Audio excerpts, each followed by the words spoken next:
Man, Andy, we have got a hell of a show lined up for you. Quick, fast, and in a hurry on a Monday morning here. And speaking of quick, fast, and in a hurry, we got Mexico City to talk about. Erica Enders got herself a penalty from this past 2 weeks ago over Bristol Dragway. And then Kyle Kirkwood makes some magic happen in the NTT IndyCar Series. We'll cover all of that here in the next few minutes. But I got to talk about Mexico City real quick because I saw a lot of opinions from a lot of folks in the industry when it comes to Mexico City. And one of those most common opinions that I saw is that 100 laps is way too damn long for that course. Yeah, that's true, and I kind of agree with you. That's a hell of a road course. But I guess what I really agree with is what Carson Hocevar said about everything. Oh, well, fill me in because I missed that. Tell me. Oh, it was easy. He just called the place a shithole.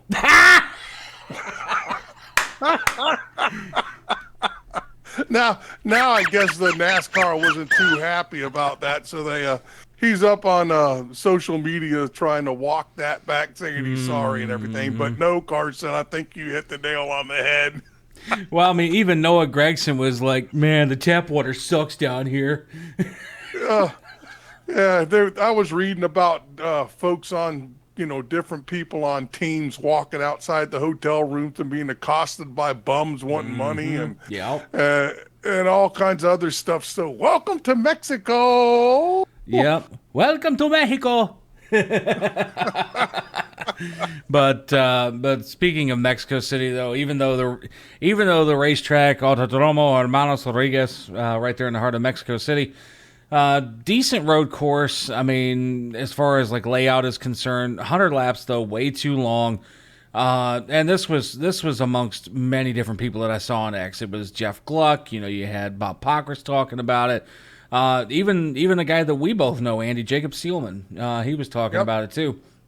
And it's just like those are just three of probably I'd say 60 or 70 comments that I read that 100 laps was just way too damn long for this race. So if they go back next year, I'm hoping they don't, because there's really no reason to go to Mexico for a race when there's plenty of tracks here in the United States that they can work on and even get into road course fashion if they wanted to. And well, NASCAR already said a day after here that they're not committing to Mexico for next year. They're just quote unquote hopeful. Well, realistically, I think after the teams have all of their briefings and breakdowns and everything for Monday, today, for folks that are listening to us on audio on demand or video on demand later on in the week, Monday. But today, if you're listening to us the day that it's posted, I got a weird feeling NASCAR is going to get an earful from a lot of teams, and that's just being honest, because that race was. I watched a little bit of it. I couldn't stomach the rest of it. I didn't like it. Well, I was listening to the race on MRN, and all MRN could talk about was all the dogs and the cats and the squirrels and everything that kept getting near the racing surface. Yep. And I'm thinking, oh my God, that combined with the fact that, did you see pictures of all the haulers heading down there? They were escorted with military carloads of military guys down there. Yeah, they had military convoys, and they could only go in, I think I saw, 6 or 10 haulers at a time that could go down there. So they had to do 3 different military escorts to get the teams in, and they're going to have to do 3 more to get them back out. Well, I would be happy to get the hell out of that place. After, I would that's too. Done. But on the up, and you mentioned the dogs, the cats, and all the other shit that was roaming around near the racing surface here. That brings back an old memory from something I saw many moons ago. This had to have been 05, 06. Hell, maybe as late as 10 or 11. I can't remember the exact year. You remember when, and I can't, I wish I could remember the damn driver that was testing it too. But they were testing a Cup car in Phoenix. And Oh yeah, uh, wasn't that Denny Hamlin that hit a dang coyote or yeah, it was some somebody crap? that hit a coyote, and you look at the you look at the coyote, and it's just like, ah! You mentioned that with the dogs and the cats, and I'm thinking next thing you know, you're gonna see. Oh my God, or Squish. Anyway, there was the good stuff that came out of Mexico City. First off, SVG kicked the crap out of the field by 16 seconds. That was a hell of a win. And of course, the very popular win on Saturday at the Xfinity Series race by Daniel Suarez going out. And so Technically, home country boy. that's right. Yeah. So if anything comes of that from the weekend, is the fact that the road course ace and SVG showed everybody how it was done once again on a road course. And this time an international perspective, and good to see Suarez get his second win. Even though it came in Xfinity, it was still good to see. Oh yeah, very popular down in Mexico. The word is when Suarez got out front, everyone was telling their drivers, "Do not touch Suarez. Do not get near Suarez out front if you feel like getting out of here alive." Uh-huh. I do not doubt that in the slightest, because I guarantee you, if somebody wrecked him, something would have happened, and not in a good way. Oh yeah, the bums back at the hotel rooms would have been carrying automatic weapons. It would have been done. Also, another thing, Ricky Stenhouse Jr., man, he decides they had a little run-in with his buddy, Carson Hocevar, during the event. And, afterwards, what? So virtually, for lack of a better term, it got... toasty! It got toasty. Stenhouse goes and sticks his head in Hocevar's car and threatens to kick his ass when he gets back to the United States. Okay, whatever. Stenhouse, man, ever since he bowed up against Kyle Busch a few years ago over at his hauler, I tell you what, he walks around with a chip on his shoulder. Yeah. I'm glad it wasn't me sitting in that car. I'd have smacked the living snot out of him sticking his head in my car like that. Yeah, that would be the nice way of putting it. I think if Hocevar were in a different position at a different time, not just saying it's because it's Mexico, but a different position at a different time, he probably would have hauled off and clocked him one good for doing that. Yeah, that he's going to run his mouth to someone one time. He's going to end up getting his clock cleaned. Well, I mean, he got his clock cleaned pretty good by Busch back at Wilkesboro a couple of years ago.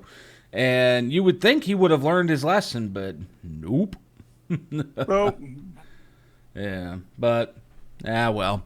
Boys will be boys. They shall fight as they will. And but moving on along here now into the NTT IndyCar Series real quick, Andy. And this past weekend, the dudes and the dudettes in the NTT IndyCar Series were up at Worldwide Technology Raceway, Madison, Illinois, technically just on the other side of the Gateway Arch there. Alongside St. Louis, and Kyle Kirkwood gets his first oval win in his career. Yeah, all of a sudden he's becoming a name. That's not the first time I've heard his name this year. So no, good job. And I do believe Haley Deegan was running next, Indy Next up there. I just didn't hear how she finished. You know what? I didn't either. Let me see if there's any information when it comes to Haley's finish.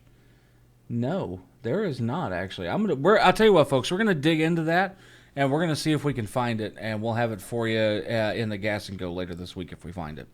Yeah, and then, but moving along here, one last bit of news to cover for the week. And that'd be that a penalty was handed down from the Mission Foods Drag Racing Series officials after the Bristol Dragway race. Now, this penalty, based on the way the article was written here, came out over 3 days after the event. Now, one thing, and this is one thing I like about the NHRA, is that all their tech is done literally after every single race. So it's not like NASCAR where you have to just blah, blah, blah, blah, blah, blah, blah. Like they have officials near every garage stall area when it comes to the NHRA. Normally they're running tech after every different cycle, qualifications, first round elims, finals. They're running tech after everything. So if a penalty is going to get assessed, typically it's going to get assessed right then and there, and we don't have to wait any amount of time for it. This one took about 3 days here, and based on the information that I have available here, Enders is run during the 4th round of qualifying on Saturday, so this would have been 2 weeks ago, Bristol Dragway, was disqualified due to the use of rear wheels that did not meet NHRA's approved specifications for Pro Stock. Okay. Now, I find that interesting because, again, they waited 3 days. So that this article came out on June 11th. So this is about 5 days old right now. But this came out three to 4 days after the event. They know about the tires that are going on these cars before they even hit the racetrack. How the hell did the NHRA miss this? Is my question. I have no clue, brother. A good question. Because if I'm not now, granted, they may have changed some policies in the last handful of years, but if I'm not mistaken, too, they buy their tires at the track much like NASCAR does. So, okay. And if I remember correctly, now again, I'm not going to say minister of misinformation because it could have changed since the last time I've been there. And so I'm making that clarification right here, right now, in case I'm wrong. But either way, though, because of this penalty, Enders was issued a 100-point deduction and a $5,000 fine. Oh my gosh. Okay. Well, that sucks. And so now with that, though, they do have the right to appeal the financial penalty if they wish. However, somehow not the points penalty, which I would feel they would be able to appeal the whole thing, but I don't know. Time will tell. Anyway, I do have some other NHRA news. Oh, do tell. You don't know about. It pertains directly to us. Oh, do tell. Yeah, no, I want to put a big welcome out to Ron Capps, who joined the BRR Army here. Welcome, Ron Capps, to Burning Rubber Radio. I saw that he now follows your favorite folks here in the racing world. So thanks for following, Ron Capps. And folks, don't forget to like and follow here on Facebook and on TikTok. Follow us and everywhere else. And we've had Ron on the show in the past. So I'll tell you what, Ron, if you're listening, buddy, because we know you shared the clip we put up last week too. If you're listening, we want you back. Yeah, we got to get Ron back on here. We want you back. We want fans to be able to see what you're up to here of late and just check in with you like we do with all of our stable of drivers that we love talking to. Them. Yeah, exactly. And but Andy, that's it. News was light this week. Yeah, well, light so far this week. Yeah, we got to see if any of the haulers or anything got ambushed on the way out of Mexico. But our Friday show, but. Oh man, yeah, I got a feeling they're gonna get back to the shop today, and somebody's gonna be looking around. They're like, "Those fuckers ain't stole my jet." Yeah, no doubt. But next week, coming up this week, I should say, is Pocono, so we get back to some semblance of normalcy. Yeah, it's kind of ironic how you go deep south and now you're going deep north. Yeah, right. Up in the Alleghenies. So. Yep, up in the Allegheny and and it's beautiful country up there too. Folks, if you've never been up near the Pocono Mountains, I highly recommend going and checking them out. It's a great spot, and not to mention there's also a casino up that way too. So It always makes things better. And before we get out of here, a big shout out to Joey Coulter and Drive Refine for driver coaching, everything. He's been with Burning Rubber Radio since the inception of it. Forever. You might as well just say forever, because I mean that's just how it is. And also I want to thank Kathy Wooden for all of her stuff that she's been putting up on social media for Burning Rubber Radio. Good job out there, and thank you everybody in the Burning Rubber Radio Army out there for all your contributions and just interacting with us out there, because without you, we just don't have an army. Pretty much. And but folks, with that said, that's going to wrap it up for another week here on Burning Rubber Radio. I'm producer Wayne, and that's Andrew DeLay. Big, fat, and ugly. I know he's going to fart when we go off the air, too. Don't ask me how I know this. It's a tradition, it is. But until Friday on the gas and go, guys, we love you. Burning rubber, baby. Burning rubber, baby.